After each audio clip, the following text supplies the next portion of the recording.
మన ఈ మాంస నేత్రంతో స్వామి ఎలాంటి కళ్యాణ గుణాలు కలిగి ఉన్నాడో అలాంటి శరీరాన్ని వచ్చినటువంటి ఆత్మకు కూడా ఇస్తాడు.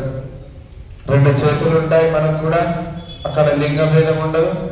నిత్య సూరులు అంటారు. నిత్య సూరులు అంటే నిత్యం కనీసం మనం ఏం చేస్తాం, కనురెప్ప కొడతాం, వాళ్ళు అలా కూడా కొట్టరట. అంటే ఆ క్షణపాటు కూడా స్వామిని వదలలేకుండా ఉంటారు వారు. ఆ క్షణం కూడా ఒక కనురెప్ప పాటైనా స్వామిని చూడకుండా ఎలా అనేటట్టుగా అక్కడ ఆకలి దప్పులు ఉండవు. చక్కగా నిత్య సూరులై మనకు ఒక 25 సంవత్సరాల వయసు వచ్చిందనుకోండి, ఎలా ఉంటాం మనం? ఎలా ఉంటారు 25 సంవత్సరాల వయసులో ఎవరైనా? చక్కటి ఎనర్జెటిక్ గా ఉంటాం మనం. జీవితం మొత్తంలో చాలా ఉచ్చిష్టంగా ఉండేటువంటిది 25 సంవత్సరాల వయసు. వైకుంఠంలో ఉండేటువంటి నిత్య సూరులందరూ కూడా అలాంటి వయస్సులో వారు ఎలాగైతే ఉంటారో అలాగే ఉంటారట. 25 వర్షాన్ని అని చెప్తుంది శాస్త్రం. గోగోలు దూసరిత గోగుల గోపవేషం గోపాల బాలక శతైరను గమ్యమానం సాయంతనే ప్రతిగృహం పశుబంధనార్థం గచ్చంతమచ్యుత శిశుం ప్రణతోస్మి నిత్యం. ఈనాటి పాశ్రంలో ఈ గోపిక ఎలాంటిది అని చెప్తోంది. ఆనాడు రేపల్లెలో ఉన్న గోకులం లోపల కృష్ణుడు ఏం చేసేవాడు? అక్కడ ఉన్నటువంటి గోవులన్నింటినీ కూడా తాను కాస్తూ తిరిగేవాడు. అయితే గోవులను కాసే సమయంలో మనం పొద్దున్నే ప్రాతకాలానికి సూర్య ఉదయానికి ముందు ఉండేటువంటి ఒక లగ్న కాలాన్ని గోధూళి లగ్నం అంటారు. ఇదే సాయంత్రం కూడా ఉంటుంది. సంధ్యా సమయానికి ముందు, సూర్యోదయానికి ముందు, ఈ 2 సమయాలు కూడా గోధూళి లగ్నం అంటారు. గోధూళి అంటే గోవులు పరిగెత్తుతూ ఉంటే లేదా తిరిగి వస్తూ ఉంటే వాటి గిట్టెల ద్వారా ఏదైతే ధూళి లేస్తుందో ఆ వచ్చే సమయాన్ని, పోయే సమయాన్ని, అది చాలా చక్కనైనటువంటి లగ్నంగా చెప్పారు శాస్త్రం. అభిజిత్ లగ్నం మధ్యాహ్నం ఎంత గొప్పదో గోధూళి లగ్నం కూడా అంతే గొప్పది, అంత విశేషమైంది అని చెప్పేసి చెప్పారు. ఆ గోధూళి అంతా కూడా లేచి కృష్ణుని శరీరాన్ని అంతటినీ కూడా కప్పేసిందట తాను కాస్తుంటే. అంటే తాను కూడా ఒక గోవుగా మారిపోయాడు. ఆ గోవుల మధ్యలో ఆ గోధూళి అంతా ఆయనకు ఒక చందనం లేపనం చేస్తే ఎలా ఉంటుందో ఆ చందన లేపనం లాగా గోధూళి అంతా కూడా ఆ శరీరాన్ని కప్పుకొని ఉందట. ఉండి తానేం చేశాడు, ఆ గోవులన్నిటినీ కూడా తాను స్పృశిస్తూ ఉన్నాడట. ఆ గోవుల మధ్యలో స్పృశించి చక్కగా వాటన్నిటికీ కూడా తన అనుభవాన్ని ఇస్తున్నాడు. తన స్పర్శ చేత భగవంతుని అనుభవాన్ని ఇస్తున్నాడు. మనం కూడా ఒక ఆలయానికి వెళ్ళామనుకోండి, అక్కడ ఒక భగవంతుని చూసాం, తదేకంగా స్వామిని చూస్తే ఏం కలుగుతుంది? తన్మయత్వం కలుగుతుంది. అలా గోవులన్నీ కూడా ఏం చేస్తున్నాయట, ఆ కృష్ణ స్పర్శ కలగగానే వాటంతట అవే నాట్యం చేస్తున్నాయట. లేగదూడలన్నీ కూడా విశేషంగా నాట్యం చేస్తున్నాయి లేగదూడలు. అలాగే ఆవులన్నీ ఏం చేస్తున్నాయట, తమ ప్రమేయం లేకుండానే పాలను స్రవిస్తూ ఉన్నాయట, కుండలు కుండలుగా. అసలు అక్కడ ఎన్ని కుండలు పెట్టినా, అసలు ఎన్ని పెట్టినా కూడా అసలు అక్కడ ఆ పాల వర్షం ధార ఆగట్లేదట. అలా గోవులన్నీ కూడా తన ప్రమేయం లేకుండా భగవత్ స్పర్శ కలగగానే స్రవిస్తూ ఉన్నాయి. ఇవన్నీ కూడా ఇలాంటి గోప మందలను కలిగింది ఆ రేపల్లెలో ఉండేటువంటి బాలిక. ఇలాంటి గోవులను అంటే కృష్ణ సంబంధమైన గోపిక అని చెప్తూ ఉన్నారు. దీంట్లో శెల్వపెండాటి చక్కని ధన సంపాదన కలిగినటువంటి గోపిక అని సంబోధిస్తుంది. అయితే ఇక్కడ ఏ ధన సంబంధం కలిగింది అమ్మవారు? గోధనము కలిగింది ఈ గోపిక. అయితే సహజంగా ధనం ఉంటే మనకి ఏం కలుగుతుందండి? అహం కలుగుతుంది సామాన్యంగా. అమ్మ అక్కడ ఉండేటువంటి గోపిక కూడా అలాంటి అహమే ఉందట. మేము నోచు చేసి కృష్ణుడిని పొందడం ఏంటి? కృష్ణుడు కదా, కృష్ణునికి ఇష్టమైన ఏంటి? గోవులు. అవి నా దగ్గర 100,000 ఉన్నాయి, ఆయనకి కావాల్సినవి నా దగ్గర ఉన్నాయి కాబట్టి ఆయన ఏం చేయాలి? ఆయనే నోము నోచాలి. నోచి ఏం చేయాలి? నన్ను పొందాలి. కానీ నేను పోయి నోము చేసి కృష్ణుని పొందడం ఏంటి అనేటువంటి ఒక ఉన్మత్తమైన స్థితిలో ఉందట ఆ గోపిక. అలా ఉన్నటువంటి గోపికను వారు ఏం చేశాడు? చక్కగా తనకుండేటువంటి శత్రు బలాన్ని కూడా విజీర్ణం చేయగలిగినటువంటి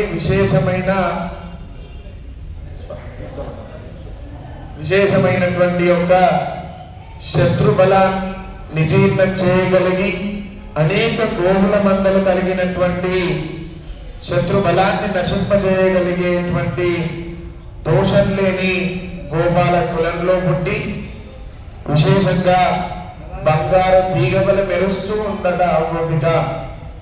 అలాంటి గోపిక పాము పుట్ట వంటి నితంబ ప్రదేశం కలదానా అని పిలుస్తూ ఉన్నాడు. ఉత్తర వరదల్ పునుమైలే పోదరాయ్ అంటూ అమ్మవారిని అక్కడ సంబోధిస్తూ ఉన్నాడు. పుట్టలోని పాము ఎలాగైతే నిశితంగా ముడుచుకొని పడుకుంటుందో, నిశబ్ద ప్రదేశము అంటే చాలా చిన్నదైన స్థలము.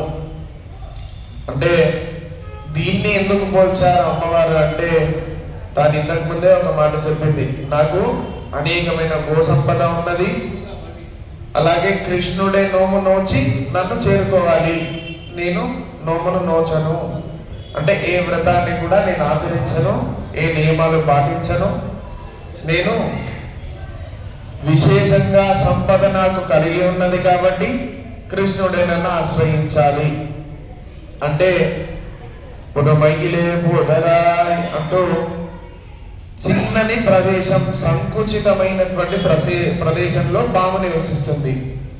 మరి ఇక్కడ పామును సంకుచిత ప్రదేశాన్ని ఎందుకు చెప్పారంటే, పాము అనేది అహంకారానికి మనకు సింబల్ గా చెప్తాం మనం.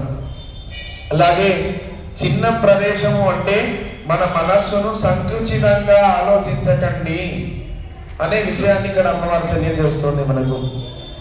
అంటే సంకుచితమైనటువంటి భావజాలాన్ని కలిగి ఉండకూడదు. భగవంతుని యందు మనమే వెళ్ళి ఆయనే వస్తాడా, స్వతంత్రాన్ని పొంది మనమే వెళ్ళాలి, భగవంతుని పైన స్వతంత్రాన్ని కలగాలి, స్వతంత్రాన్ని ఏర్పాటు చేసుకొని వెళ్ళాలి అనే విషయాన్ని మనకు తెలుపుతూ బంధువులు అందరూ వచ్చారు. గోష్ఠిలో వారందరూ ఎవరు ఉన్న వాళ్ళందరం కూడా, అందుకే ఏదైనా సంబోధనలో భాగంగా భగవన్ బంధువులారా అని పిలుస్తారు అందరినీ కూడా. ఆ భగవంతుని అందరం కూడా బంధువులమే. ఈ గోష్ఠిలో ఒకరు పెద్ద, ఒకరు తక్కువ, ఒకరు ఎక్కువ కాదు. భగవంతుని యొక్క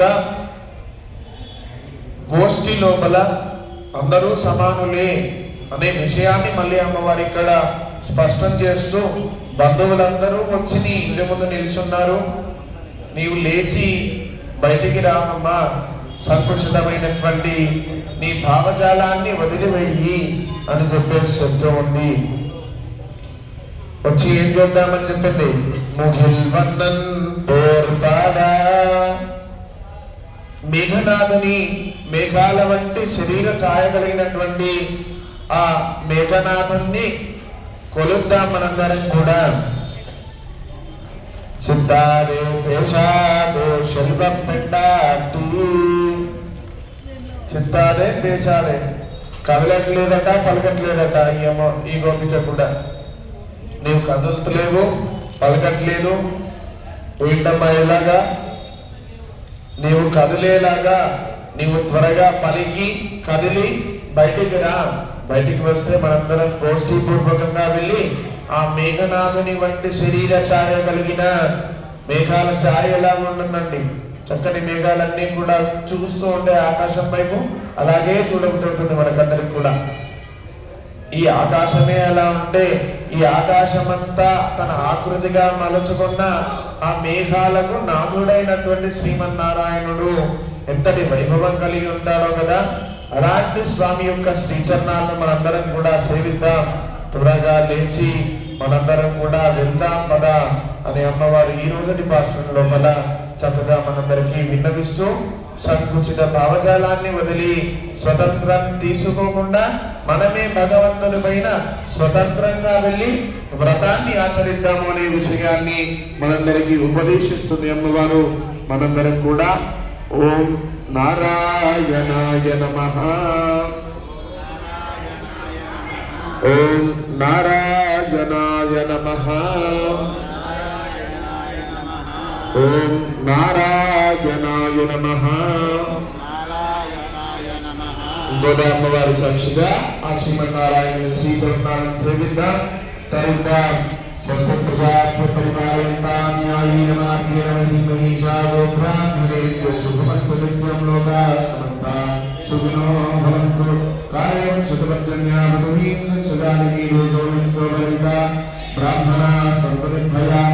కాళీవంతదాం కాలే కాలే వర్షతు వాసవః. శ్రీరంగనాథో జగతే శ్రీరంగ శ్రీచవకదాం కాయేన వాచా మనసేంద్రియర్వా బుద్ధ్యాత్మనా భావతే స్వభావాత్. కరోమి యత్ సకలం పరస్మై నారాయణాయేతి సమర్పయామి. సర్వం శ్రీకృష్ణార్పణమస్తు. గోవిందాచుడి కొడుతనాచియ గోవింద గోదారంగనాథ భగవానికి. లోకా సమస్తా సుఖినో భవంతు. గోబ్రాహ్మణేభ్యో శుభం భవతు. జై శ్రీమన్నారాయణ, జై శ్రీమన్నారాయణ.